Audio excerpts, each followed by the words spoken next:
ఆపదామపహర్తారం దాతారం సర్వసంపదాం లోకాభిరామం శ్రీరామం భూయో భూయో నమామ్యహం. పలికెడిది భాగవతమట పలికించడి వాడు రామభద్రుండట, నీ పలికిన భవహరమగునట పలికెద వేరండు గాథ పలుకగనేలా. జై శ్రీరామ్. ప్రియ బంధువులారా, అష్టమ స్కంధం శ్రీ మహాభాగవతంలో వామనావతారం గురించి మనం మాట్లాడుకుంటూ ఉన్నాం. మీ అందరికీ జ్ఞాపకం ఉండే ఉంటుంది, మాయావటువు వచ్చినవాడు సాక్షాత్తు నారాయణుడు. ఏ రకంగానైనా బలిచక్రవర్తిని మెప్పించి ఏదో ఒక మిషతో 3 అడుగుల నేల తీసుకొని, వినడానికి చాలా అందంగానే ఉంది 3 అడుగుల నేల అంటే, కానీ ముల్లోకాలని ఆక్రమించి ఇంద్రుడికి తన యొక్క అమరావతిని స్వర్గధామాన్ని తిరిగి అప్పగించాలి అనేటటువంటి భావంతో చేస్తున్నటువంటి విషయం. మాయావటువు కదా, మాయావి ఆయన. అందుకుని ఈ సందర్భంలో సరే నేను ఇస్తాను ఒప్పుకున్నాడు బలిచక్రవర్తి. ఆ జలధార, ఆ 3 అడుగుల నెల దానం చేయడం సిద్ధపడి ఉన్నాడు బలిచక్రవర్తి. ఇందులో శుక్రాచార్యుల వారు వచ్చారు. వచ్చి, నాయన ఆ వచ్చినటువంటి వటువు మాయావటువురా, నారాయణుడు మహావిష్ణువు, నువ్వు 3 అడుగులు అనుకుంటున్నావు తప్ప 1-2 అడుగులు నేలదాలు అంటున్నాడు. కానీ 3 అడుగులతో 3 లోకాలను కూడా ఆవహిస్తాడు, ముల్లోకాలు కూడా ఆక్రమిస్తాడు. ఆ తర్వాత నేను దిక్కులేని వాడిని చేస్తాడు. ఎక్కడికి పోతావు, ఎక్కడుంటావు నువ్వు? ఇంకా అఖండ భూమండలాన్ని ముల్లోకాలని కూడా పాలించి నిగ్రహించేటటువంటి వాడివే, ఏమైపోతావు నువ్వు ఆలోచించుకోమని చెప్పి మంచి మాట చెప్పాడు శుక్రాచార్యుడు. ఎందుకు రాక్షస గురువు కాబట్టి తన శిష్యుడి యొక్క క్షేమం కోరి ఆయన మేలు కోరి చెప్పినటువంటి క్షణకాలం కందులు మూసి ఆలోచించాడు బలిచక్రవర్తి. గురువుగారు చెప్పిందంటే నిజముందేమని చెప్పి అప్పుడు అన్నాడు, నిజమానతిత్తివి మహాత్మక, నిజము ఆనతిచ్చితివి నీవు మహాత్మ, మహిని గృహస్థ ధర్మంబు నిధియ అర్థంబు కామంబు యశమును వృత్తియు ఏయది ప్రార్థింపనిత్తుననియు, అర్ధలోభంబున అర్ధిని పొమ్మని చెప్పుటెట్లు, అర్ధలోభంబున అర్ధి పొమ్మనుటెట్లు, పలికి లేదనడుగంటే పాపమెద్ది, ఎట్టి దుష్కరునినే భరించదగాని సచహీరుని మోవదాలననుచూ, పలుకదే తొల్లి భూదేవి బ్రహ్మతోడ, సమరమున నుండి తిరుగక చచ్చు కంటే, పలికి పలికి బొంకక నిజమున బరగు కంటే, మానధనులకు భద్రంబు మరియు గలదే. అద్భుతంగా చెప్పాడు బలిచక్రవర్తి. మహానుభావ ఆచార్య, నువ్వు చెప్పింది నిజమే, నేను కాదనేది లేదు. లోకంలో ఇదే సామాన్య ధర్మం కూడా. ఏ గృహస్థైనా కూడా ఆ ధర్మాన్ని పాటిస్తాడు. అర్థం, కామం, కీర్తి, జీవనోపాయం, వీటిలో ఏది అడిగినా సరే ఏదన్నా అడుగు ఇస్తాను అని చెప్తే నేను ధనంపై దురాశతో కానీ అడిగిన వాడికి లేదు అని నేను తిప్పి పంపించలేను. ఇచ్చిన మాట తప్పడం కంటే మహాపాపం ఒకటి లేదు కదా. పూర్వం భూదేవి ఎలాంటి భ్రష్టుడినైనా భరిస్తాను కానీ, ఎలాంటి చెడ్డ పని చేసేవాడినైనా మోస్తాను కానీ, మాట తప్పిన వాడిని మాత్రం నేను భరించలేను, నేను మోయలేను అని బ్రహ్మతో చెప్పలేదా? మీకు ఆ విషయం తెలిసిందే కదా. యుద్ధంలో పారిపోయి వీరమరణం పొందడమా అంటే యుద్ధంలో వెనుదిరగకుండా వీరమరణం పొందడమా, లేకపోతే మాట కట్టుబడి సత్యంతో బతకడమా? మానధనులైనటువంటి వాళ్ళకి ఇవి మేలైనటువంటి ధర్మాలు కదా, వేలైన మార్గాలు కదా అని చెప్పాడు. ధాత్రుని హలిగునకును సుక్షేత్రము బీజములునొకట చేకురు భంగిన్, చిత్రముగ దాదకీవియు పాత్రము సమకూరునట్టి భాగ్యము కలదే. రైతుకు మంచి పొలం, మంచి విత్తనాలు దొరకడం ఒక అదృష్టం, చాలా అరుదు చిక్కడం. అలాగే ఇచ్చేవాడికి కూడా దానం ఇద్దామంటే దానికి పాత్రమైన వాడు, ఆ దానం తీసుకోవడం పాత్రమైన వాడు దొరకడం కూడా గొప్ప అదృష్టమే కదా. ఈవేళ నా భాగ్యం పండిందయ్యా అన్నాడు. ఈవేళ నాకు మహానుభావుడు చిక్కాడు. నేను దాతను అందరికీ తెలిసిందే. నేను చేసే దాన ధర్మాలను స్వీకరించడానికి సరైనటువంటి వాడు లేడే అనుకునే సమయంలో ఈ మహానుభావుడు నాకు తారసిల్లాడు. ఇంతకంటే నాకు భాగ్యం ఉన్నదా అన్నాడు. ఇక్కడ పోతన్న గారు అద్భుతమైన విషయం చెప్పారండి. అందరి నోట్లో ఉన్న పద్యమే ఇది. ఏమిటది? కారేరాజులు రాజ్యముల్ గలుగవే గర్వోన్నతిం పొందరే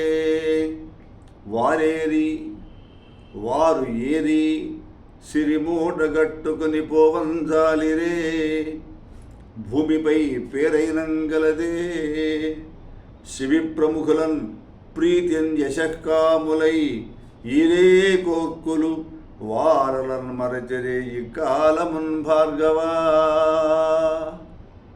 అద్భుతమైన పద్యం అండి.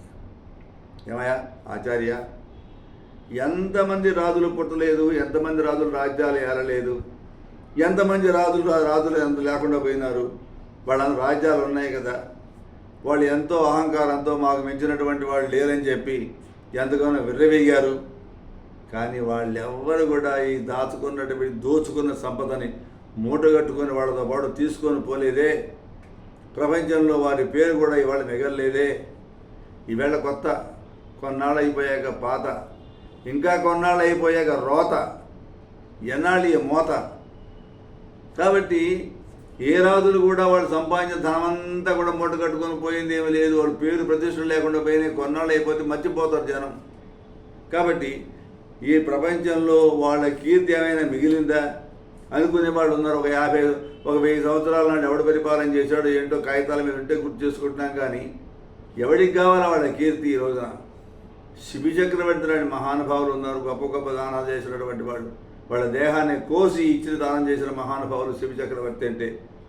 అలాంటి వాళ్ళు కీర్తి కోసంగా సంతోషంగా అడిగినటువంటి వాళ్ళ కోరికలు వాళ్ళు కానీ తీర్చలేదా?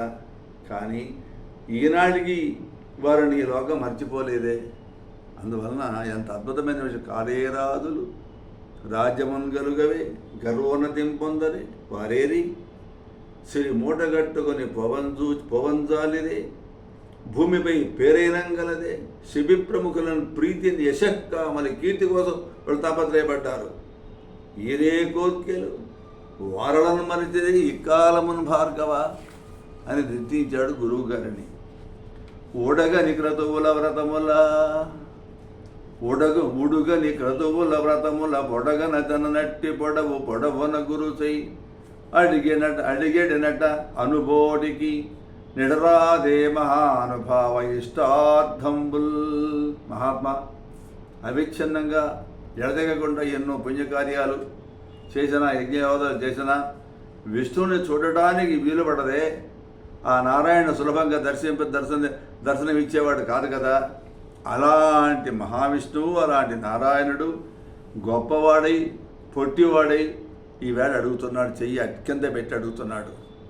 ఆయన కోరినటువంటి దాన్ని ఇవ్వడం కంటే నాలాంటి వాడికి ఏం కావాలి స్వామి అన్నాడు. ఇక్కడ ఒక రహస్యం చెప్పాడు. భార్యాభర్తల దాంపత్య జీవనంలో ఉన్న టెక్నిక్ చెప్పాడు. అది ఎవరికి వాళ్ళకి అర్థమవుతుంది. దాన్ని వివరించవలసిన అవసరం లేదు. మహాద్భుతమైనటువంటి విషయం ఇది, పద్యం ఇది. ఏమిటి? అడిగేవాడెవడు? సాక్షాత్తు నారాయణుడు, సాక్షాత్తు మహావిష్ణువు. అడుగుతున్నవాడు, అడగబడ్డవాడెవడు? ముల్లోకాల్ని శాసించేటటువంటి ఒక విధానకర్త వాడు బలిచక్రవర్తి. ముల్లోకాల్ని కూడా నిగ్రహించగలవాడు, అనుగ్రహించగలవాడు, ఆజ్ఞాపించగలవాడు. ఈవేళ నా దగ్గర ఉంటే అసలు మహానుభావుడైన విష్ణువే వచ్చి నన్ను నా చేయి కింద పెట్టి నాకేమి ఇస్తామని అడుగుతున్నాడు అంటే ఎంత గొప్పది. అన్నమాచార్యుల వారు ఆ అడిగేటటువంటి విష్ణువు యొక్క హస్తాన్ని గురించి అద్భుతమైనటువంటి కీర్తనలు రాశాడు. ఈవేళ ఆ కార్తీక్ చెప్తున్నాడు. ఆ చెయ్యి ఎలాంటిది అంటే ఆ వజ్రహస్తం ఆదిన్ శ్రీ సతి కొప్పుపై తనువుపై అంశోత్తరీయంబుపై పాదాబ్జంబులపై కపోలతటిపై పాలిళ్లపై నూతన మర్యాదంచెందు కరంబు క్రిందగుట మీదైన కరంబుంట మేల్గాదే రాజ్యము గీజ్యము సతతమే కాయంబు నాపాయమే. ఎంత అద్భుత పద్యం అండి. ఆ భద్రమైనటువంటి నారాయణుడి యొక్క మహావిష్ణువు యొక్క హస్తం ఎంత చక్కదనాన్ని, ఎంత భాగ్యాన్ని, ఎంత నూతనత్వాన్ని పొందింది అంటే ఆదిన్ శ్రీ సతి కొప్పుపై ఆ చెయ్యి ఎట్లా ఉంది? ఒకప్పుడు ఆ ఆదిలక్ష్మి, శ్రీ మహాలక్ష్మి, ఆ మహాలక్ష్మి యొక్క తల మీద ఉంది. చెయ్యి దాచి అడుగుతున్నాడు ఆ భద్రహస్తుడు. ఈ చెయ్యి ఎంత గొప్పది అంటే మొట్టమొదట లక్ష్మీదేవి కొప్పు పైన, ఆమె జడ మీద, తర్వాత శరీరం పైన, ఆ తర్వాత ఆమె పమిట పైన, అంటే పమిట పైన, ఆ తర్వాత పాద పద్మాల పైన, ఆ తర్వాత చెక్కిళ్ళ పైన, ఆ పైన పాలిళ్ళ పైన నవనవోన్మేషణమైనటువంటి గౌరవాన్ని పొందేటటువంటిది ఈ భద్రహస్తుని యొక్క హస్త స్పర్శ వల్ల. ఎంత గొప్ప విషయం అండి. అటువంటి గొప్ప చెయ్యి ఏ మహావిష్ణువు యొక్క భద్రహస్తం మహాలక్ష్మి యొక్క శరీరాన్ని స్పృశించిందో, ఆ శరీరంలో ఉండే ఆ దివ్యమైనటువంటి యొక్క గాత్ర స్పర్శ వల్ల వైభవాన్ని పొందిందో, రోజు రోజుకి నూతన మర్యాదను చెందిందో, అటువంటి భద్రమైనటువంటి హస్తం ఈవేళ కింద కావటం, నా చెయ్యి పైన కావటం ఎంత అదృష్టం, ఎంత గొప్ప విషయం, ఎంత మేలు. ఏముందయ్యా ఈ రాజ్యం ఏ పాటిది కనుక ఇదేమైనా శాశ్వతంగా ఉండేదే? లేకపోతే ఈ శరీరం పడిపోకుండా అలాగే నిత్యం ఉండేటటువంటిది ఏమైనా కాదు కదా. అంత భద్రహస్తుడు, అంత భద్రహస్తం కిందై నా చేయి పైన ఉండడం నా భాగ్యం కాదా అన్నాడు. జై శ్రీరామ్.